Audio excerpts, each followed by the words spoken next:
Hello everybody, welcome back to the channel. I am Frankly FM84. Thank you for choosing another one of my videos right here on YouTube. If you've been with us on the channel for the past couple of days, you would have seen the Celtic rebuild is in progress. We are today into season 4. In yesterday's episode, we started the fourth season and we went through the summer transfer window. In today's episode, we have pushed forward to the 2nd of February. We have gone through the winter transfer window. It means that there are a few players who have gone out of the club. We haven't done too much business though, as there wasn't too much money to spend. And also, with the way that the club was going, we only wanted those marquee type players, those signings that were going to come in, make an instant impact and go on and push the club forwards. So let's not waste any time. Let's jump into the transfer page. You can see it's already loaded. And starting with the players that have left the club, let's run you through some of them. So the first player that went out was Eduardo Quaresma. He's a young defender, so we have let him go out on loan at QPR to get some experience.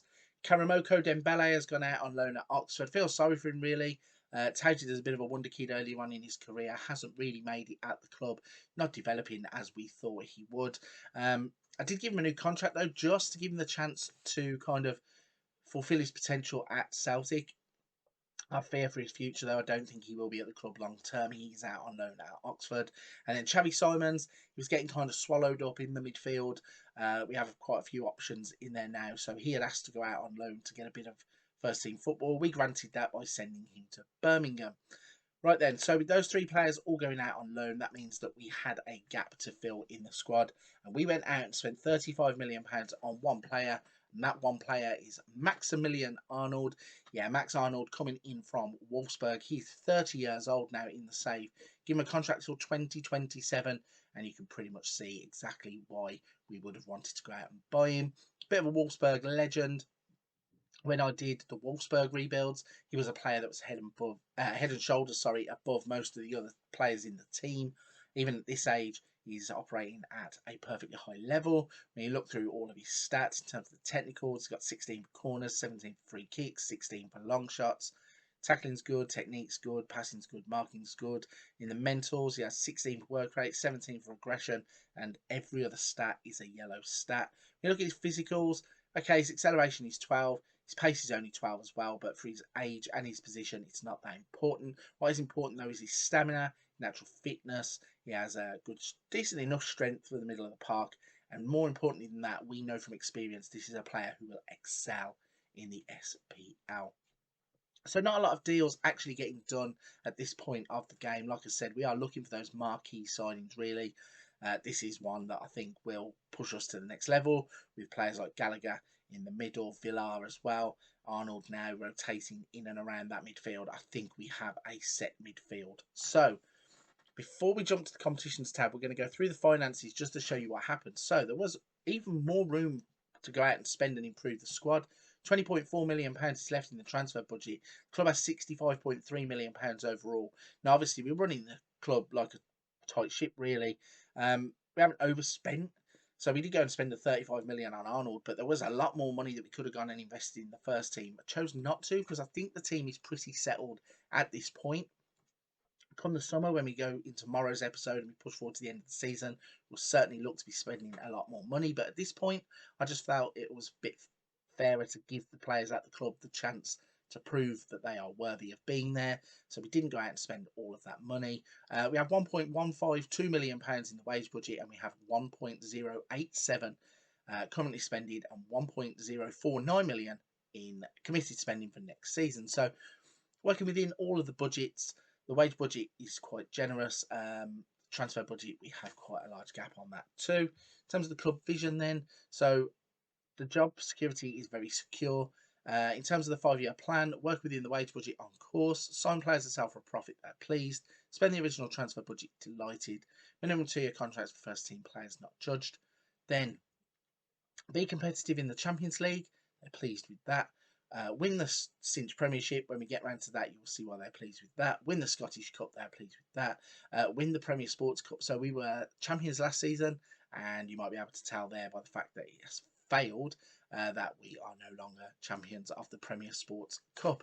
Going forwards, they want to win a domestic cup, and they want to continue to win the Premiership. So achievable as always. The board are quite realistic at Celtic, And I do think that we can go on and tick those boxes off. So then let's have a little look at the competitions tab, and then we'll go into the schedule before coming back and having an in-depth look. So you can see, played 25 games. Hearts and Rangers only played 24 games, but we have a 20-point lead in the Scottish Premiership. It's been a fantastic season so far, and we will run through some of those fixtures in just a minute. Champions League, we are through past the group stages. In the first knockout round, we will play Fenerbahce. We finished runner-up in the Super Cup early on in the season. We face Wraith in the next round of the Scottish Cup, and we ended up finishing runners-up in the Premier Sports Cup. If we have a look at that, we actually lost to Hibs in the final 1-0. Mr. Nisbet, I do believe, scored the goal also, and he is becoming a thorn in our side because we just cannot win games against Hibs when he scores goals. It's that simple.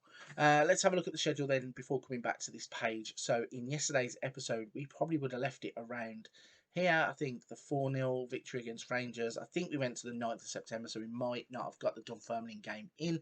But you can see that we had a good run of form at the start of the domestic season, did lose in the UEFA Super Cup, and then we continued that running form going. Beat Dunfermline 3-0 in the Premiership, goals from Mitrovic, Botman and Williams. Monaco then were up next. Villa and Mitrovic scoring in a 2-0 win. St Mirren, we beat them 2-0 with two late goals from Botman and Lazaro. Rangers, we swept them aside 4-1 in the Premier Sports Cup quarter-final. Juranovic, Lazaro and Plata getting the goals there. Motherwell, 4-0 in the Premiership. Mwanta, Lazaro and Xavi Simons. Milan, they were the next opponents. We beat them 3-1. Goals from Mitrovic and Turnbull. We then beat Hibs, even though I was saying that when Mr. Nisbet scores, we do have a few problems with them, but he didn't score in this one. We won 2-0. Juranovic and Turnbull getting the goals there.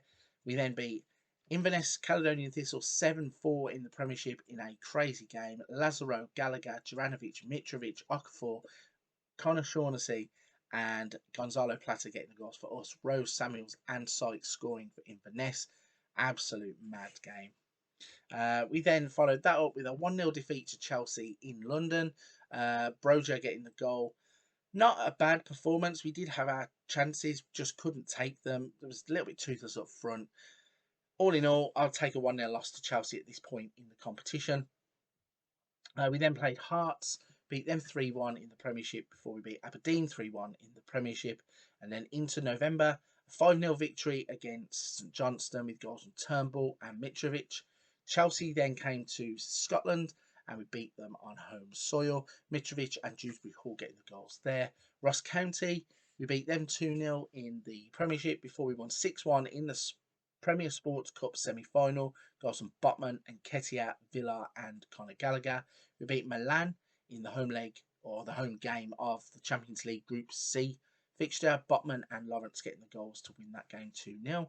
We then beat Motherwell 6-2 with goals from Villar, Mwanta, Lawrence, Juranovic. If you can see there, we scored 82, 89, 91, 95 and 96. This game was absolutely nail-biting until those last 5-6 minutes of added on time. It was absolute craziness. We beat Hibs 3-0, Kilmarnock 4-0, Dewsbury Hall, Gallagher, Juranovic and Tati Chong getting the goals there. Monaco we beat 3-0 in Monaco, Okafor, Turnbull and Brandon Williams. Dunfermline we beat them 5-0 with goals from Williams, Botman and Ketia and Dewsbury Hall. We beat Inverness 2-1. We then lost that Premier Sports Cup final, handed over the trophy to Hibs. Hearts, we drew 1-1 in the Premiership before we went and demolished our local rivals Rangers 6-2 in the Premiership. They had goals from Kwame and Villa, but we had goals from Mitrovic, Ballard, Mwanta, Piatowski and Turnbull. We then swept aside Motherwell 4-1. Motherwell 4-0, Aberdeen 4-1, St Johnstone 2-1 before we played Rangers in the Scottish Cup 4th round, beat them 3-1 this time with goals from Okafor, Juranovic and Plata. We then faced St Mirren and won 4-0 in the Premiership, goals from Mwanta, Plata and Villar. And then we beat Kilmarnock in the last game before we come back to this one. We won that 3-1, goals from Plata, Turnbull and Okafor. So you can see not many red dots there. The only two was a cup final and the one against Chelsea in the Champions League. We have been winning the majority of our games. If we go back to the competitions tab and go into the Premiership and show you exactly what's happened. So far from 25 games, we are sat unbeaten. 24 wins, 1 draw, no loss. 75 goal difference and 73 points at this stage of the season is absolutely amazing. Let's have a little look at some stats just so you can see where these are all coming from. Looking at goal scorers then, Christian Ramirez is the top goal scorer with 16, but we have Mitrovic, Moanta and Lazaro all on the board, with 2 of those players with 11 and Lazaro with 9. Most assists, Conor Gallagher really stepping it up now, starting to really come into his own in the SPL. He is the top assister. Keenan Dewsbury Hall also with 9. We also have Okafor and Lazaro on the list. Most shots, Hector Ingram. We don't actually have player on this list, which I presume means that our players are being efficient with their shots. Most player of the match awards, Keenan Dewsbury Hall really coming into his own now in the SPL2, become that player that I thought he would be when we signed him. 7 player of the match awards from 18 appearances. He's a special player. Noah Okafor, he has got 3 player of the match awards so far this season too. Most key passes, Dewsbury Hall tops this list with 119. Plata is on the list for us with 72. Best pass completion's not really that important. Most tackles won, Scott McMahon, he has 68, but we do have Juranovic at the bottom of the list with 48, so 20 behind in that department. Most dribbles made, Josh Ginnelly, he's topping the list with Ross County, and we don't have anybody there for ourselves. Most clean sheets, Sean McDermott there again, the Norwegian goalkeeper, keeping 16 clean sheets so far. Rui Silva for us, keeping 12. And fewest goals conceded, McDermott with 17, Rui Silva with 20. But when you consider that Rui Silva has played 25 games and McDermott has played 22 games, you can see probably why there is a bit of a gap there. Anyway, the other stats there in penalties, Juranovic is 7 from 10, so probably need to take him off of the spot kicks. Expected goals per shot, Juranovic 0.42. Tackles per 90 minutes, Juranovic 3.60. Team goals 95 for Rui Silva, not 89 for Conor Gallagher. Goals per 90 minutes, Mitrovic 0.85. We then have games won, Rui Silva and Gonzalo Villar. We've got expected goals per 90 minutes with Juranovic for 0.73 and yellow cards. Brandon Williams getting himself 10 yellow cards. So all in all, we are flying at this point of the season. That is the other reason that we kind of didn't go out and spend all of the transfer money, knowing that the team is playing well. We are going to get into the second half of the season where we can pretty much wrap this up. We can concentrate on the Champions League. We can concentrate on the Scottish Cup. We can basically win the Premier League when we want. Let's have a look at the squad then before we drop out of this one.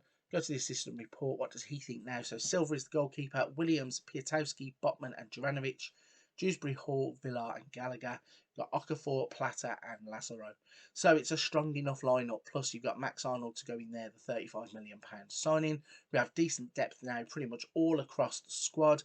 I do understand that Williams and Juranovic don't look like the best players in the squad, but Brandon Williams is a solid enough left back and Juranovic has been topping most of those stat charts, so there was nothing wrong with him sticking around at right back. Right then, so that is pretty much going to bring it to an end here. We are at the 2nd of February 2025. In tomorrow's episode, we are going to push forward to the end of the season, so the 1st of June 2025. We're going to answer the question, how quick can we win the Premier League? Can we have an impact in the Champions League? And will we get the Scottish Cup retained also? If you want to find out the answer to all those questions, you're going to have to come back tomorrow. But before you go anywhere, if you're here, you're still listening to me, you haven't hit the like and subscribe button, please consider doing so. Helps the channel so much. I really do enjoy getting this content out to so many people, and I appreciate every single one of you that's taken the time to interact with the channel so far. If you haven't already, go check out the channel. There is plenty of videos for everybody. Maybe catch another video on a tutorial or a wonder kid or a tactic. There really is something for everybody right here on the channel. But for this one, I'm going to wrap it there. Come back and check out another video soon.